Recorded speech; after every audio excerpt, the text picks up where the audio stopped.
Greetings and welcome to another episode of Pop's Collection. I'm Ron Tweedy, joining me as Pops, and today we're going to be talking about Batman, The Long Halloween Part 2. Yes, so we did Part 1 a few weeks back. Yes, we did. And now that week 2, or year 2 is out, or Part 2 is out, Yes. we watched it. This story has been called Year 2. Yes, because it's a continuation from Batman Year 1, right? Yes, Okay. and he's not really the greatest detective of all times yet. Yeah, although we see a little hints of that in this one, I think. Yes, He's getting yes, definitely.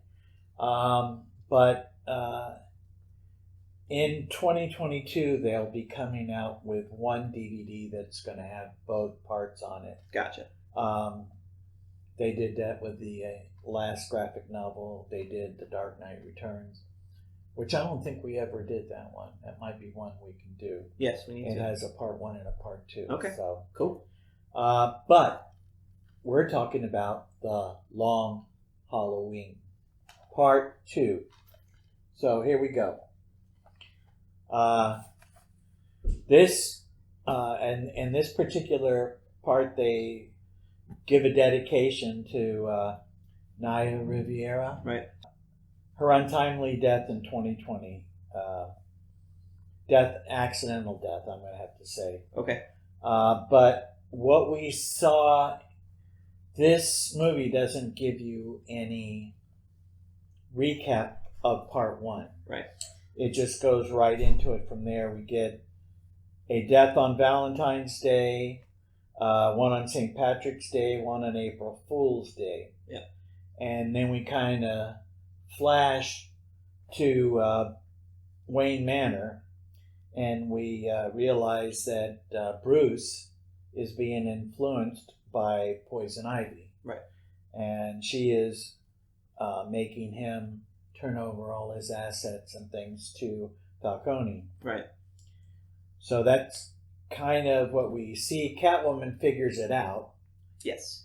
And so she comes and breaks the spell somewhat. Yeah. And we learn that he's been doing that for 3 months. Right. That she's been controlling him for 3 months. Yeah. So when she breaks Alfred free, he says, "I'll wake the lawyers." Right. You know, so Right. everything gets worked back to normal somewhat for Wayne Industries and what have you, that Falcone doesn't have control. Uh-huh.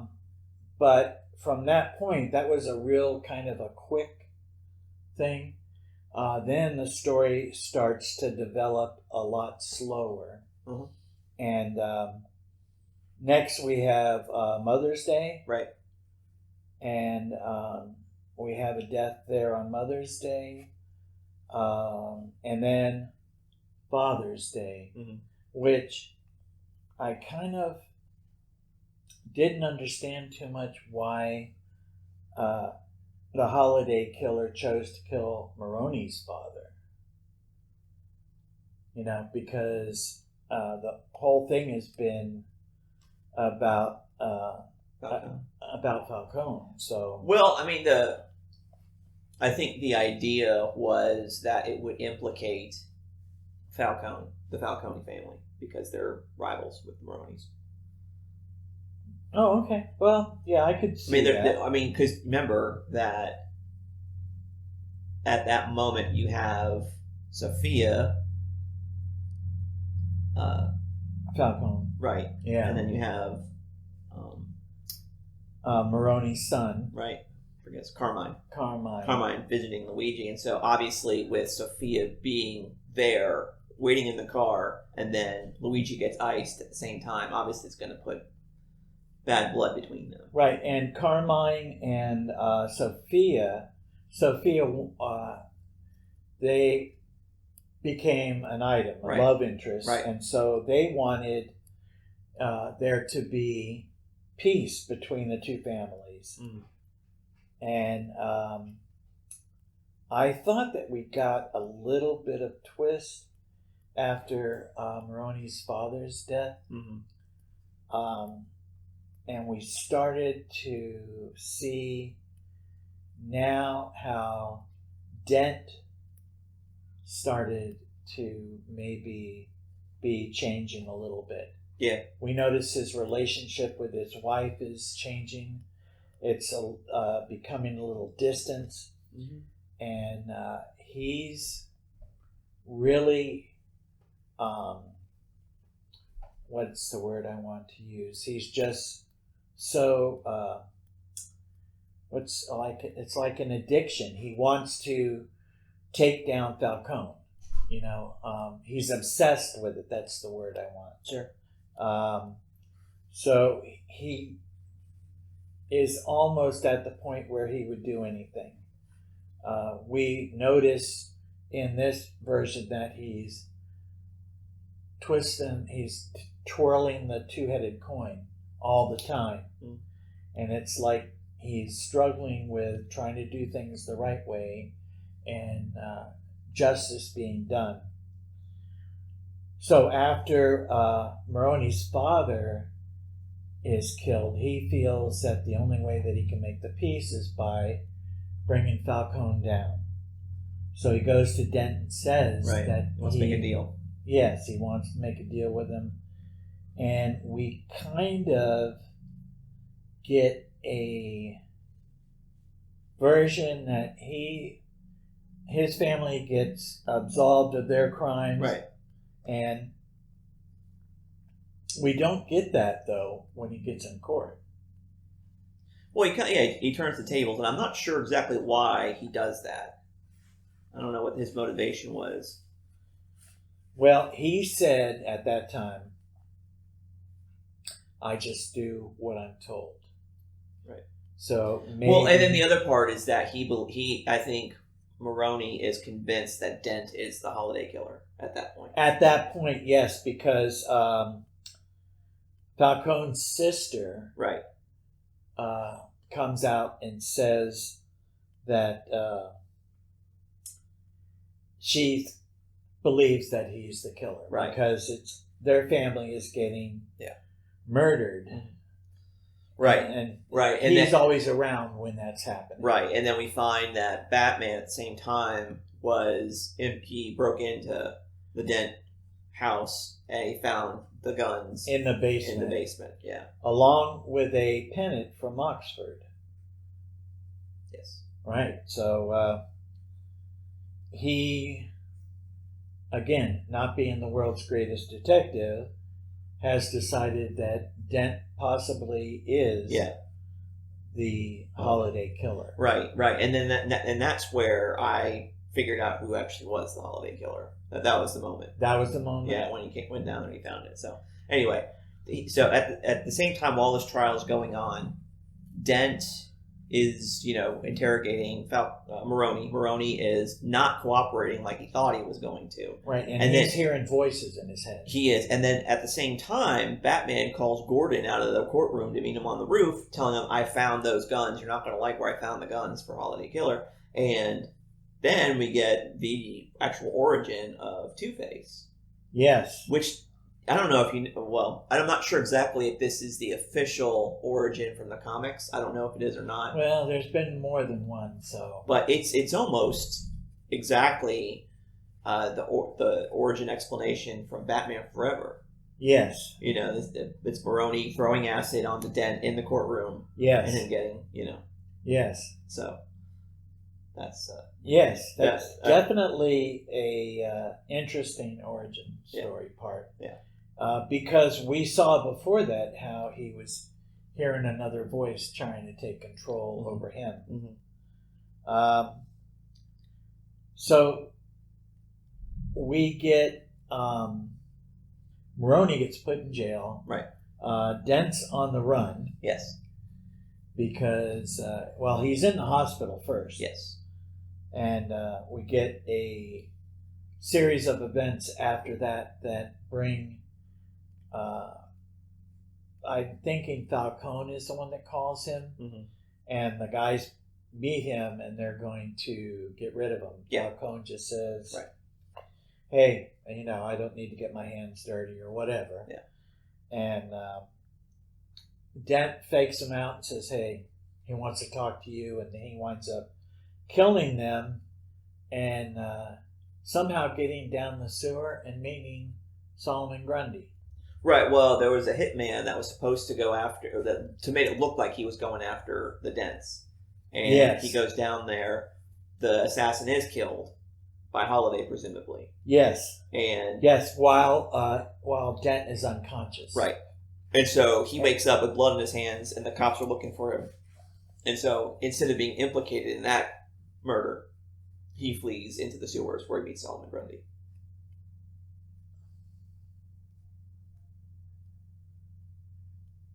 Right? No. Okay. Well, He does, but that was before the transformation, turning into Two-Face. right. So I meet Solomon Grundy twice. Okay. All right. Anyways, so now he allows his alter ego to take control, pretty much, and I guess he's decided he has the one side of the two-headed coin X, as if he's going to be fair, but the way I saw it there, he wasn't going to be fair either way. Well, I think it's actually an interesting case study in Harvey Dent's character and what is justice, and at that point he has gone so far down, like he has seen so much injustice that he believes that justice now is just a coin flip. It's blind chance, right? That justice is that is just. I think that's just it's an interesting thing to think about when it comes to you can't have perfect justice on this earth, and so he's like, because we can't have that, we're just reducing everything down to chance at that point. And so that's the reason why. Which I thought was very interesting, the way that they developed that, and that was somewhat drawn out in the graphic novel itself. So sure. I'm glad that they chose to put it in the movie. Mm-hmm. So all of that was Father's Day. Then the Hitman incident was on 4th of July. So that was the next holiday killing. And again, we had people notice that Dent was chasing after the Hitman. He went over looking. So that's where people got the idea that Dent was the holiday killer. Okay. Yeah, I think we're telling this way out of sequence. Well, and that's not important. What's important is that we just kind of get through the rest of this. So anyway, yes, Labor Day is Maroni's death. Right. Okay. So then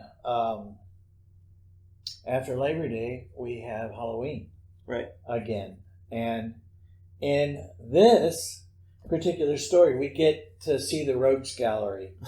You got the Joker, the Penguin, Scarecrow, Poison Ivy, Solomon Grundy, Mad Hatter, and Two-Face, of course. Two-Face breaks everybody out of Arkham. Yeah, essentially. Except for Calendar Man.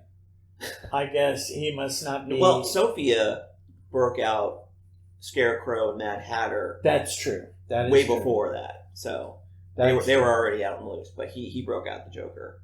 Right, and Poison Ivy somehow was there at the end. Yeah. So I'm assuming she did. Catwoman caught her. Yeah. And then this particular story, Catwoman's not a villain. No, she's not. She's not a villain, but she's not exactly like a vigilante like Batman is. But she kind of like helps him out. Right, because she has an agenda. She wants to find out. We find out towards the end that Falcone is her father. Right. And she wants to know who her mother is. Right. And so he says her name, I guess, at the Louisa. end. Yes. Now, is that supposed to be like what her real name is, you think? I think it's her mother's name. Oh, okay. Because he's dying. Yeah, okay. And he can barely see the way they animate it. It looks like he's fuzzy, then it comes clear. Okay. And he uses that name, and she kind of just walks away. Yeah, okay. And then we get who kills Falcone, but Two-Face. Right. So I think at that time Two-Face realizes who the Holiday Killer is. Right. Well, that's what Batman thinks. Yes. And that's where I think we get the inclination that Batman's becoming a better detective. Mm-hmm. Because they wind up putting Harvey in jail. Yeah. He confesses to being the Holiday Killer. Mm-hmm. And there were a bunch of witnesses that saw him kill Falcone. Right. So Right. we get this little thing where we see Dent's wife Right. burning stuff in the basement. Right. Even the Oxford pennant. Mm-hmm.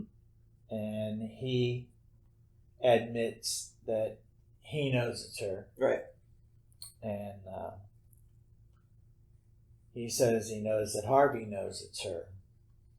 And so she asks if he's going to turn her in, and he says, well, is it done, or is the holiday killing done? And she goes, no, it's over, right? Or it's finished. Is it over? It's finished, yeah. It's finished. Yeah. And Batman just walks away. Mm-hmm. So that is the end. Yep. The long October is over. Long Halloween. Long Halloween. Well, that's what Falcone said. That's what his family called it. Yes. So it was crazy. Mm-hmm. So, like I said, this particular DC animated film actually was done really, really well. Yeah. But then again, for me, DC does animation good. They chose to make this one. It does have an R rating. Yeah. I don't know. I don't think the violence is that bad. It's more, maybe the blood. Well, the language definitely would give it the R rating. There I think was a couple of bad words in there, Yeah. but if you can live through that, it's a great story. Right. Like I said, it's pretty much like as violent as a CSI episode. So True. that's about True that. Voice acting was done excellently. Sure. They had a lot of great actors actually portraying the voices, so Mm-hmm. it was definitely very entertaining, and was not something we fell asleep through. No. So, how would you rate it? I don't remember. Did I rate I forgot what I rated the other one. Well, rate this one how you would rate this one. All right. You know? I would say, it's probably 7.5. It's certainly above average. It's pretty. I can't say that. It seems like it is faithful to the graphic novel. Yeah, I mean, I've read the first couple of issues of The Long Halloween, so I can't say that this one is exactly the same. But well, no, it has some differences. But it does. The use of the villains is good. I really like the way Dent was portrayed. I like the mystery part of it, even though you kind of figure it out. I had no idea who it was at the end of the part one. No, So you didn't. So they kept me guessing until, like I said, about halfway through, and then I kind of figured it out. But I thought that was well done. Oh yes. So. Well, see, in the first one, they put the Joker in there to give you the idea that maybe he could be the holiday killer, right, and then it was Alberto. So they took the writers who did this. They took you down different tracks, and it really made you think different things. Sure. But like you said, I was like you when that scene happened when he went in the basement and saw the guns and everything. I kind of figured it out there. Yeah. So I don't remember what I gave the other one, but I'm giving this an 8. Okay. definitely worth a watch. I would suggest if you have 2.5 hours, I'd watch them back to back. Yeah, I think that'd be the way to go. Yeah, I think you would enjoy them both. They're both out now. Yeah. On, well, at most places. My Walmart did not have part 2, so. Okay. Yeah. But they have plenty of part 1s there in my area, but who knows? Of course, your Walmart up here doesn't have hardly any DVDs. So. Right. Anyways, that's another story. Yep. Okay, so. All right, there was a post-credits sequence, which I don't know if it's setting up anything in the future, but they did have some extra trick-or-treaters at that Halloween, right? Yes, they did. Well, what I read, and I think it was IMDb, that it has continuity with the Justice League Society World War II and Superman Man of Tomorrow. Okay. Which are kind of other worlds. So, or whatever they call it. I can't remember what they call them, but they are going to have the next one coming out is Injustice. Right. And that was that little secret credit sequence, which we know that is also an Elseworld story. Right. So it'll probably have continuity with. They will somehow all make sense. I don't know. Yeah. But yeah, I am looking forward to that one. Okay, cool. All right, well, thank you all for joining us for another episode. If you have any feedback, feel free to email us at popscollectionpodcast@gmail.com.